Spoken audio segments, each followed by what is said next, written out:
And అందరికీ నమస్కారం. Welcome back to Reddy's veg creativity. మన కిచెన్లో ఈరోజు రెసిపీ వచ్చేసి బెండకాయ బజ్జీ. ఈవినింగ్ స్నాక్గా అప్పటికప్పుడు ఏమన్నా తినాలనిపిస్తే ఇలా బెండకాయ బజ్జీని తయారు చేసుకోవచ్చు. చాలా టేస్టీగా ఉంటాయి అండ్ చేసుకోవడం కూడా చాలా ఈజీ. బెండకాయ బజ్జీ రెసిపీని ఎలా తయారు చేసుకోవాలో చూద్దాం. ముందుగా ఒక 10 బెండకాయలు తీసుకోవాలి.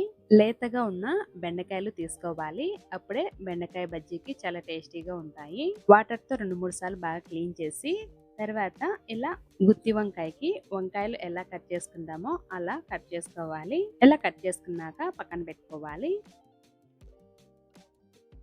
ఇలానే అన్ని బెండకాయలు కట్ చేసి పక్కన పెట్టుకోవాలి.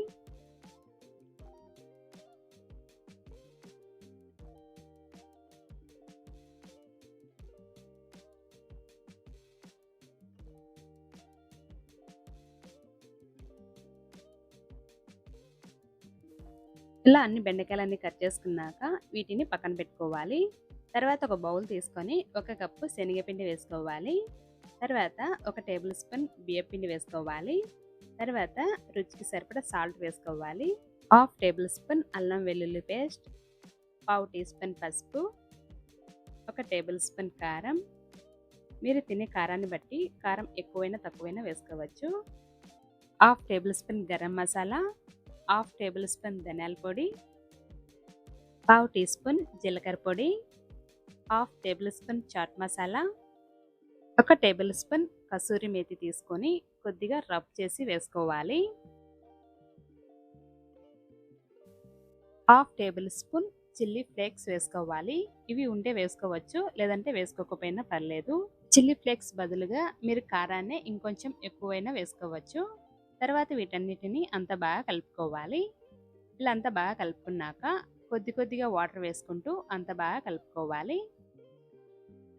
మిరపకాయ బజ్జీకి ఏ విధంగా బ్యాటర్ని కలుపుకుంటామో అదే విధంగా కలుపుకోవాలి.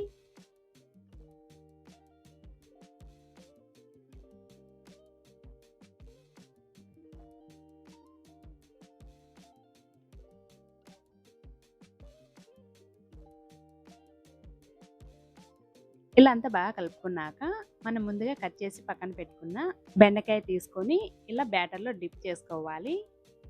ఇలా అంతా బాగా పట్టేలాగా అంత బాగా డిప్ చేసుకోవాలి. తర్వాత వేడివేడి ఆయిల్లోకి వేసుకోవాలి. ఇలానే అన్ని బెండకాయల్ని బ్యాటర్లోకి డిప్ చేసి ఇలా ఆయిల్లోకి వేసుకోవాలి.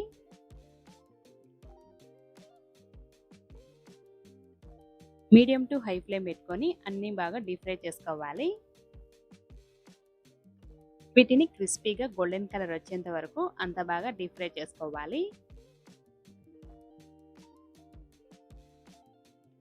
ఇలా క్రిస్పీగా గోల్డెన్ కలర్ వచ్చాక వీటిని తీసి ఒక ప్లేట్లోకి తీసుకోవాలి.